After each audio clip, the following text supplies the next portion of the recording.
अपने वीडियोस में टेरिडोफाइट से रिलेटेड जितनी यूनिट थी उनको कवर किया। आज हम अपना जो पेपर है उसमें जो जिम्नोस्पर्म का पोर्शन है उसको शुरुआत कर रहे हैं। तो सबसे पहले तो हमको समझना होगा डिटेल कंसेप्ट कि जिम्नोस्पर्म होते क्या हैं, इनके मुख्य लक्षण क्या है, फिर हम उसके कुछ जीनस है, जेनेरा है, उसके बारे में डिटेल में पढ़ेंगे। हालांकि मैंने अपने पहले ही वीडियो में जब प्लांट इंट्रोडक्शन के बारे में बताया था तो मैंने comparative account bryophyte, pteridophyte, gymnosperm, angiosperm का बताया था, लेकिन अब हमें थोड़ा इसके डिटेल में जाना है। तो जिम्नोस्पर्म, जिनका नाम है हिंदी में नग्न बीजी, यानी इसमें सीधे बीज का निर्माण होता है। बीज के चारों ओर फल का आवरण नहीं पाया जाता है। That is why it is called as naked seeded, नग्न बीजी। ये तो इनकी मुख्य विशेषता है। अगर हम क्लासिफिकेशन बात करें तो जिनमें बीज पाए जाते हैं उनको कहते हैं स्पर्मेटोफाइट्स, हिंदी में कहते हैं बीजीय पादप। और उसी का अगर हम डिवीजन करें तो एक ग्रुप आता है जिम्नोस्पर्म का और दूसरा ग्रुप आता है एंजियोस्पर्म। तो जो जिम्नोस्पर्म है वो नेकेड सीडेड है, फ्रूट नहीं बनता, डायरेक्ट सीड बनता है। और एंजियोस्पर्म में भी सीड बनते हैं लेकिन वो फ्रूट के अंदर बंद होते हैं, यानी उसमें फ्रूट लाइक स्ट्रक्चर बनती है। तो चलिए हमें जो है वो डिटेल अकाउंट देखना है about the gymnosperm. So gymnosperm जो है, अगर हम इसके इतिहास को देखें तो हमने पढ़ा था जियोलॉजिकल टाइम स्केल में, जो मेसोजोइक पीरियड था उसमें भी स्पेशल जो क्रिटेशियस और जुरेसिक काल था, हमने पढ़ा था एज ऑफ साइकेड्स, उसमें ये डोमिनेंट थे। और आज भी पृथ्वी के कुछ रीजन में ये मतलब वेल फ्लरिश्ड है।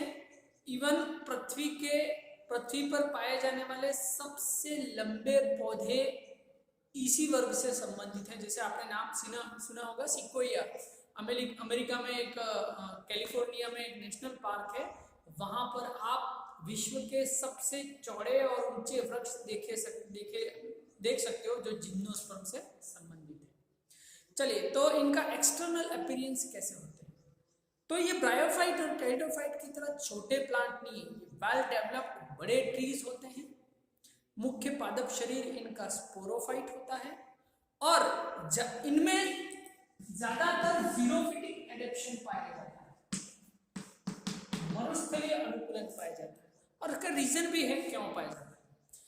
ये ज्यादातर ऊंचाई वाले क्षेत्रों में पाए जाते हैं और हम जानते हैं कि जैसे जैसे हम एबो सी लेवल जाते जाएंगे, जो कंडीशंस हैं एनवायरनमेंट की वो हार्श होती जाती हैं और वहां पर जो प्लांट है उनमें जीरोफिटिक कैरेक्टर पैदा हो जाते हैं। तो ट्री लाइक इनका अपीयरेंस होता है। इनके अपीयरेंस में एक और खास बात कि जैसे आपने खजूर का पेड़ देखा होगा जिसमें लीफ स्कार पाए जाते हैं, इस तरह से इनके स्टेम पर ऐसे लीफ स्कार पाए जाते हैं। मतलब ये वो भाग है जहां पर कभी शाखा हुआ करती थी और पत्तियां हुआ करती थी, अब वो झड़ गया है और अपना निशान तने पर इस तरह से छोड़ देता है। इस तरह से लीफ स्कारिंग में पाई जाती है। जहां तक इनके रूट की बात करें तो इनमें मुसला मूल पाई जाती है। मुसला मूल टैप रूट जैसे कि डाइकोट में होती है, वैसे मुसला मूल ही इनमें पाई जाती है। चलिए, तो ये तो कुछ इनके एक्सटर्नल अपीयरेंस की बात करें। अब इनके कुछ खास कैरेक्टरिस्टिक्स हम देखते हैं कि अगर इनकी एनाटॉमी की बात करें, जाइलम और फ्लोएम, अब जो मैं पॉइंट्स बता रहा हूं वो सभी एक एक नंबर के क्वेश्चन के हिसाब से इंपॉर्टेंट है। इनके जाइलम में केवल ट्रेकीड होती है, वेसल्स एब्सेंस होती है। नंबर 2, इनमें केवल सीव ट्यूब सीव सेल्स पाई जाती हैं, लेकिन कंपेनियन सेल एब्सेंट है। कंपेनियन सेल को क्या कहते हैं हिंदी में? सहायक कोशिका। इसको क्या कहते हैं? वाहिका। तो जिम्नोस्पर्म में वाहिनिकाएं होती हैं, वाहिकाएं नहीं होती। चालनी नलिकाएं होती हैं, लेकिन सहायक कोशिकाएं नहीं होती। एक और बात जो अब तक ब्रायोफाइट और टेरिडोफाइट्स में नहीं था, इनमें है कि इनमें सेकेंडरी ग्रोथ, जिसको हम हिंदी में कहते हैं द्वितीयक वृद्धि, वो प्रेजेंट होती है। अर्थात इनका तना जो है वो चौड़ाई में वृद्धि करता है। ये गुण न ब्रायोफाइट्स में था न टेरिडोफाइट्स में था, इनमें ये गुण पाया जाता है। चलिए, अगर इनके वुड की बात करें, कास्ट की बात करें, अभी हम एनाटॉमी के एस्पेक्ट देख रहे हैं, तो इनका जो वुड है वो दो प्रकार का होता है।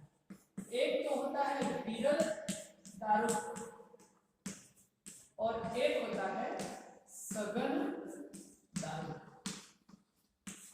है ना? तो ये क्या होता है विरल दारुक और सघन दारुक, इसको समझना। विरल दारुक में क्या होता है कि इनमें जो कॉर्टेक्स है, पीठ है और मेड्यूलरी रेज,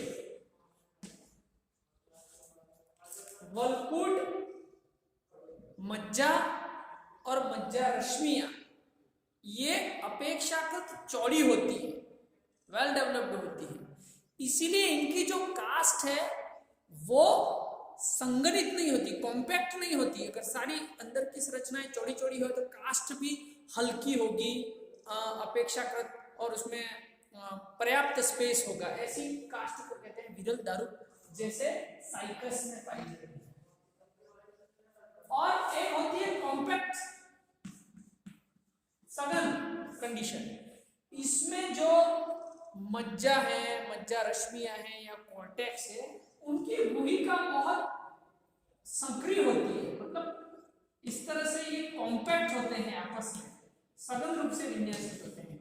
इस कारण से इनकी कास्ट कठोर होती है, क्योंकि सारी कोशिकाएं छोटी होती है, पास पास में होती है, मोटी होती है। तो ऐसी जो वुड है उसको कहते हैं सघन दारुक, जिसका एग्जाम्पल है पाइनस, है ना? तो विरल दारुक इसको इंग्लिश में कहते हैं मेनोजाइलिक विरल दारुक। सघन दारुक को कहते हैं पिक्नोजाइलिक, कॉम्पैक्ट वुड होती है लाइक पाइनस। तो ये हमने इसके एनाटॉमी के एस्पेक्ट को देखा। चलिए, अब हम कुछ और लक्षणों की बात करते हैं। चलिए, अब आ जाते हैं हम इसमें सीधे इसके फ्रक्टिफिकेशन या इसके रिप्रोडक्टिव।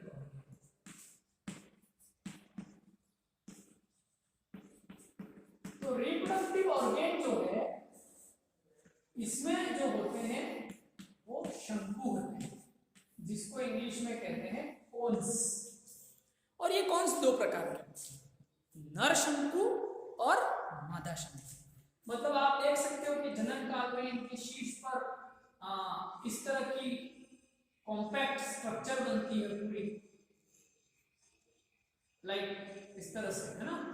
और ये इसका एक शंकु है, इस तरह से पूरा भरा हुआ होता है। और ये दो प्रकार के होते हैं, नर शंकु और मादा शंकु। तो यहां पर इंपॉर्टेंट चीज कि एंजियोस्पर्म में फ्लावर होते हैं, इसमें फ्लावर नहीं होते, शंकु होते हैं, कोन होते हैं। अब ये शंकु कैसे, इनकी आंतरिक संरचना कैसे होती है उसको मैं थोड़ा सा डिटेल में एक्सप्लेन करूंगा।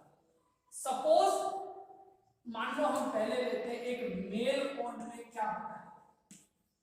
तो देखिए, मान लो ये एक मेल कोन है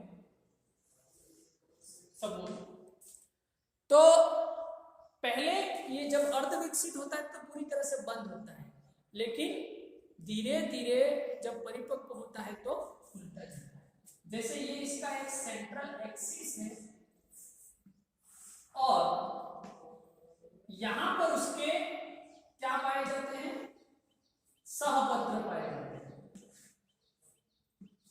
ये इसके सहपत्र ब्रैकेट,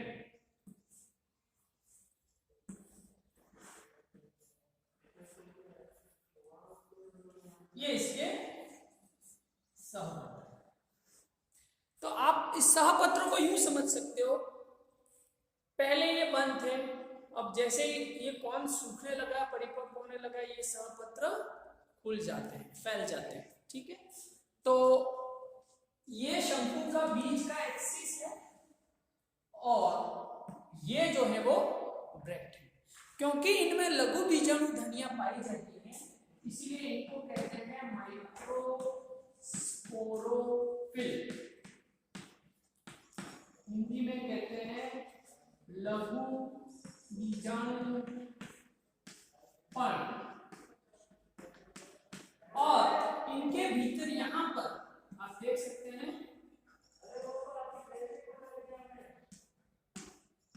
यहां पर इनके माइक्रोस्पोर पाए जाते हैं। ये माइक्रोस्पोर, इसको हिंदी में कहते हैं लघु बीजाणु। और ये लघु बीजाणु जिसके अंदर बनते हैं उसको कहते हैं माइक्रोस्पोरेंजियम या लघु बीजाणु धनी। तो एक नर शंकु में लघु बीजाणु धनिया होती है, लघु बीजाणु धनियों के भीतर लघु बीजाणु होते हैं। ठीक है, इस लघु बीजाणु से आगे नर युग्मकोद्भिद बनता है। डिटेल में हम देखेंगे, पहले हम इसकी स्ट्रक्चर को देख लेते हैं।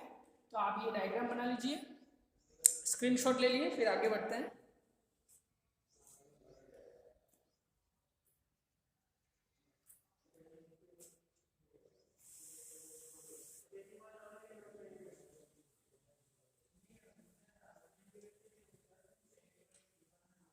चलिए अब हम देखते हैं फीमेल को।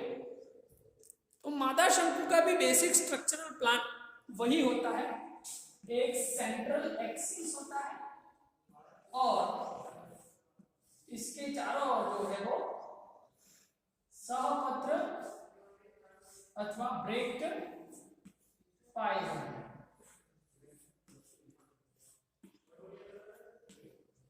इस तरह से, लेकिन अंतर क्या होगा, यहां पर मेगास्पोरेंजियम बनती है, माइक्रोस्पोरेंजियम नहीं, जिसके अंदर हमारा ओव्यूल होता है या बीजाणु होता है। तो इसीलिए इसको कहते हैं मेगास्पोरोफिल,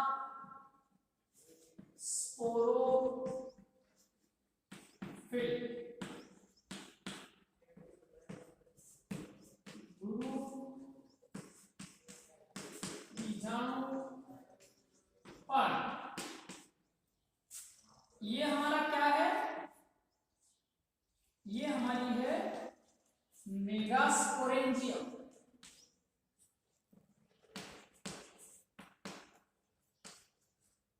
जिसको आप बीजांड या ओव्यूल भी कह सकते हैं। ये हमारी मेगास्पोरेंजियम है, आप इसको बीजांड या ओव्यूल भी कह सकते हैं। और इस बीजांड के अंदर ही हमारे मादा युग्मक का निर्माण होता है। पहले गुरु बीजाणु बनता है और गुरु बीजाणु से किस तरह से आगे फर्दर प्रोसेस होता है वो हम बाद में पढ़ेंगे, लेकिन पहले हमें ये जो नर शंकु है और मादा शंकु है उसकी आंतरिक संरचना के बारे में जानकारी होनी चाहिए। तो ये डायग्राम बना लीजिए आप।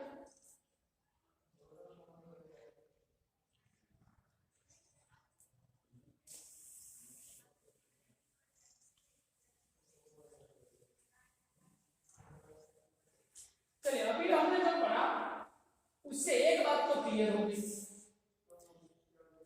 कि जिम्नोस्पर्म हमेशा विषम बीजाणु होते हैं।